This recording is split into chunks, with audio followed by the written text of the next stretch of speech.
My Instagram was suddenly blowing up with references to Koji, and I wondered, am I the only person who has no idea why this esoteric ingredient is so on trend?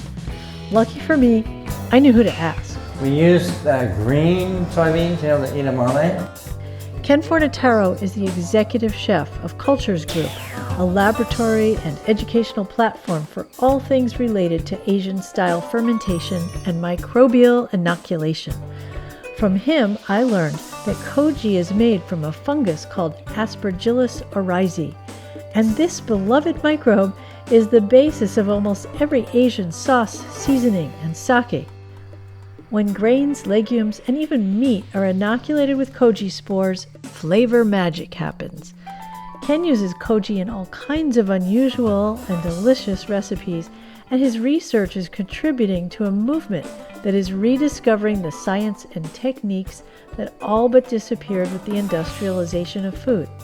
Once you taste the flavor whammy of a Shio Koji marinated daikon, you'll understand the craze.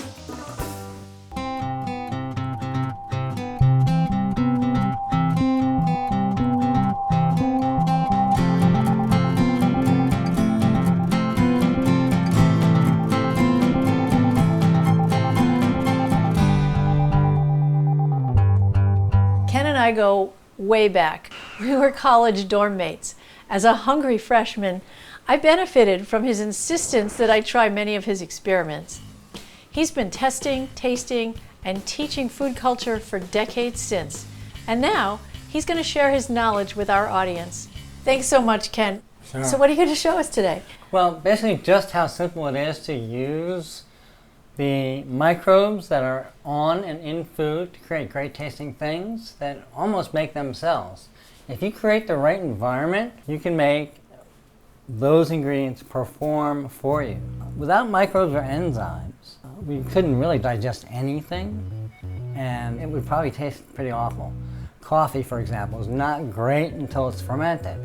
Beer, wine, bread, pickles, cheese, sausages, fish, soy sauce, almost everything we eat today has been transformed by microbes that are in the food themselves.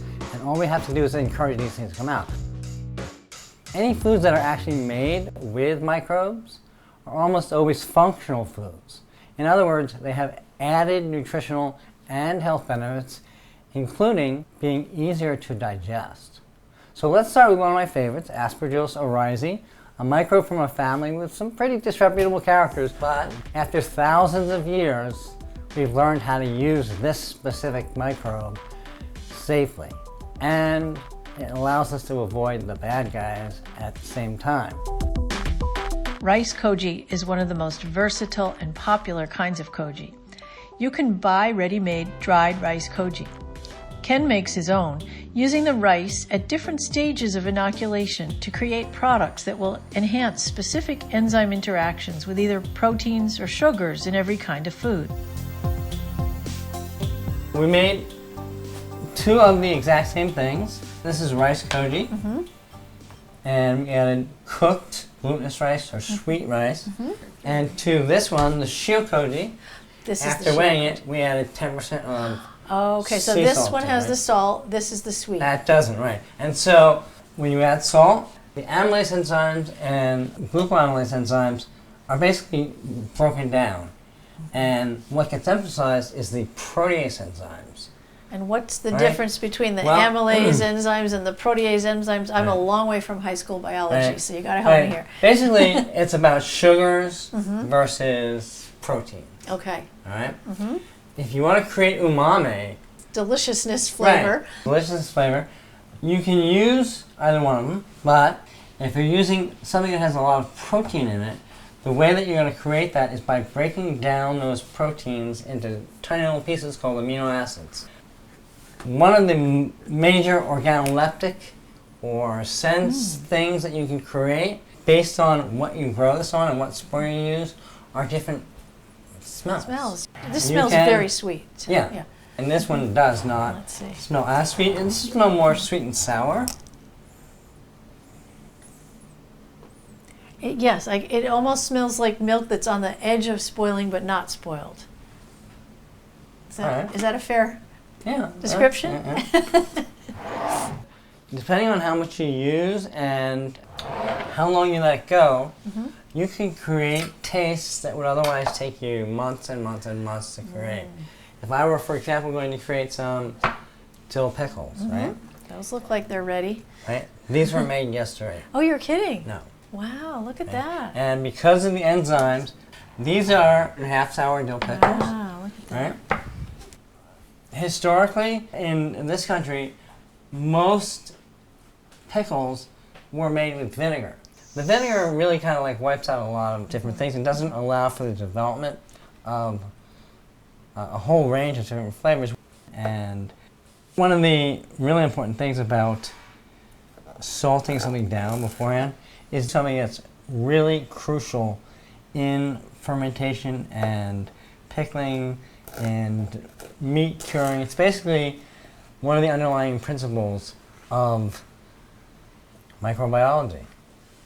What you want to do is eliminate as much of the water beforehand. And the salt draws the water. That's right. And do you want to like trim up these scallions? Sure. I noticed that you cut the ends off of the pickles, and same within the pickles in the Yes. jar. Why do you cut the ends off? Because there's a lot of enzymes in the part that connected to the stem. And those could be enzymes that And might those- interfere with the. Well, it'll make them mushier a lot faster. Yeah, right. How finely chopped do you want these? Uh, Very thin, like Nah, micro. that's fine. Okay. If you think someone might not like them, Then you might leave them big. right. We want these to be ready in 2 hours. 2 hours. 2 hours, yeah. This is going to be known as a rapid pickle, really. Very rapid. Yeah. If you were doing something like lettuce, right, and You you can pickle lettuce? Yeah, oh, people do that all the time. Yeah. I didn't know that. Yes. Yeah. I mean, and it makes sense too because there can be things in lettuce that people find very hard to digest, right? And so the more you can break down those cells with enzymes, which are in Koji, that's the more digestible they are. Wow. For this pickle, we're also going to put a little daikon radish in it. Do you use the green part? I use the green part for everything. If I were making a kimchi, for example, I would definitely save these and put them in there. So let's say we're gonna like cut them in this length. That's fine, right? And the really important thing about making pickles with anything is the surface area. Okay? So do you want it to be uniform with the cucumbers? Do you want the daikon and the cucumber? Yeah, I think in the case of these daikon, however, because the cucumbers are going to like give their moisture off really rapidly, and these daikon are taking a little bit longer to ferment. So what we're going to do is cut them a little smaller. I also did not peel these, right? I scrubbed them very well. If you prefer, you can peel them. But aren't there more vitamins in that outer layer and root vegetables that you get? There are. That's where a lot of the nutrition. Yeah, there's definitely a lot of hangs out. nutrition in there. There's more enzymes as well, right? Traditionally, it's very rare not to use something that's called a roll cut for a daikon, where they go like this. If this were whole, yes, right? kind of on the bias. That's how Right. they cut the scallions. They're so pretty. Just so that, I mean, not only looks pretty, but it exposes a lot more surface area as well. And that's always really important. Remember, if someone ever has a pickle failure, one of the main I've had reasons, some of those. right? One of the main reasons that's happened is because they're not taking into consideration surface area of what they're doing. So like throw some big chunks of whatever it is into a jar, and even if you went up to like 5% or 6% of sodium, okay, it's going to take a long time for that sodium to penetrate into the center of whatever it is based on the density, and it's going to rot before you have a chance. That's happened to me. I've tried to make like those large kosher dill pickles that I've grown in the garden, and then I try to do like a, just a lactic acid kind of brine with not too much salt because I don't like them super salty. Sometimes it works and they're fantastic, and other times, it's just a mushy mess. There's an old technique that we have when we make those kind of pickles, is you get a pin, right, and you can just prick them. So it allows the That's right, brine it to salts them penetrate. with them, That's great. After we cut everything up, We are going to salt them down very quickly. About 50% of the total weight of these in water will come out. Wow. And what that does is break down the cells so that any seasoning you put on afterwards goes right into them. That's why these are so quick and so that's amazing. easy to make. So I'm going to take my bowl, right? Okay, these go here. Yep, that's right. I'm going to put all of our cut up Okay, scallions too, everything goes in? scallions. It's looking pretty nice, right? Yes. And you want the throw those in there, little greens too? Sure. Okay. We're going to use coarse sea salt. And just really... And why does it have to be coarse? Coarse sea salt does not contain any of the anti-caking ingredients that even the best sea salts have. Really? They'll put silicone, for example, in them. So this is just pure salt? This is just pure salt. This is dehydrated crystals. And the more you process something down, including salt, the more you change the entire structure, right? So I'm just gonna massage this in. The idea is not to break anything up, as you can see. Oh, look at that. Yeah, it's really juicy it will already. really exude their juices. That was fast. One of my favorite things is just eating the salted cucumber like that's that. gonna be pretty salty. But So one of the things I really like to do, just to make sure that the pickles are not actually sitting in their own brine, and the water's actually coming out, is to take a colander and basically just put everything that you just massaged into the colander. There you go. Rinse my hands And off. that will drain. And a certain percentage of the salt will have actually gotten into cucumbers, right? Would it work with beets as well? Because they're kind of a drier vegetable. Yeah. It actually does, yes. Okay. And do you have to do it longer with a vegetable like that? No, you just have to remember the surface area thing. I was talking about you have small pieces. Smaller the pieces, on the beets. Okay, so it's been a half an hour, right? We're going to take our pickles, put them back in the bowl, and get some cold water on them, and rinse them off. Basically what you want to do is do the plunge method, where you have a lot of water in there, and because you don't want to like just pour it out because of the sand or whatever you'll be it pouring was. the dirt back into it again. So you pick it up out of whatever water it was, and put it over there. That's, well. Okay, you've gotten most of the salt off. You want to taste this now? Yeah, sure. Let's taste the daikon. And now it just tastes the slightest bit salty. I really taste the radish. They're not salty, right? No, not at all. To finish up really quickly, we're going to take the pickles that we've rinsed off pretty well, put them in the bowl, and here we have our mix of garlic powder and dill seeds. Dill seeds. And we're going to put them directly on. All right. Why don't you mix that up? I'm just going to get a little bit of shiokoji. Look at that. It's beautiful. So that's great. Although this will be ready in a couple hours, if you put this in the refrigerator, this will last for up to a week. Oh, really? Okay, Yeah, that's so great. So this is a make-ahead kind this of is, thing. for shiokoji, let's put like 3 tablespoons in there. Okay. Right? Do you shake it up first? Yeah, just to be sure.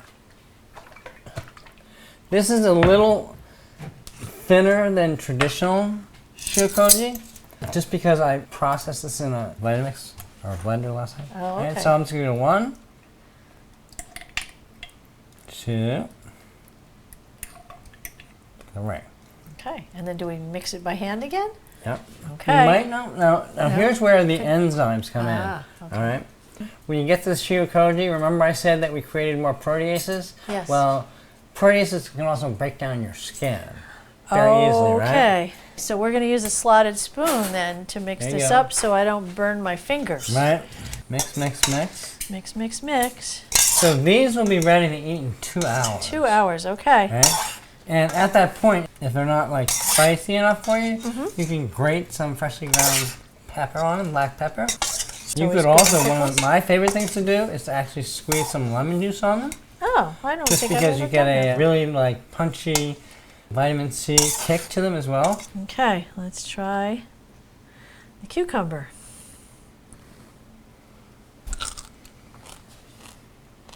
Oh yeah, the flavors really come up. That's intense. Oh, it's delicious. The dill almost tastes like caraway in the seed form. Wow, that's great. At this point, well, yeah. And now it tastes a little saltier. Is that because of the shio-koji in there? Yes. Okay. Okay, now what's going to happen in the next 2 hours is more moisture is going to come out of both the radishes and the scallions a little, but especially the cucumbers, and that will dilute any intense salt flavor that you have. Okay. Although it's not intense at this point. No, it's not. It's just very tasty. But right? as the liquid comes out, the salt will be released from it too, somewhat. The salt will go into a more liquidy brine. Okay. So it will become less condensed. Okay. And are you going to keep that liquid that comes out now? Oh yeah. Okay, so that becomes the That's brine that they live in. Yes, they live in that. It's very tasty stuff. Right? So do these go in a jar now? You always have to think about space. This is a pretty big bowl to stuff in a refrigerator. Okay. Is take one of our Ziploc bags. Fantastic. Right? And these are so cool because you just dump them in. Yep. All right. Come on. There you go. Right? All right. That's a bag of pickles. All right, so we're going to roll them up. Right, you don't necessarily want too much air in there, but take a lot less space in your fridge. Yeah. These look fantastic. They're going to go in the fridge overnight, and then tomorrow they're going to look like that. They're going to look like this. That's amazing. Right? Yeah. Oh. There's a snap. Crispy, crunchy. And they are tasty. Delicious. Oh, quite amazing. Tastes like they've been curing for much more than a day. I can taste the dill, a little bit of clove, allspice, mustard seeds, coriander. So you can really put any combination of spices that you like in there. That's great. I especially love tarragon, for example. That sounds like it'd be great. All right, well, these were super easy. They only took a half an hour. You can make them at home. And if you don't want to make your own shio-koji, you can easily buy some from any Asian food store.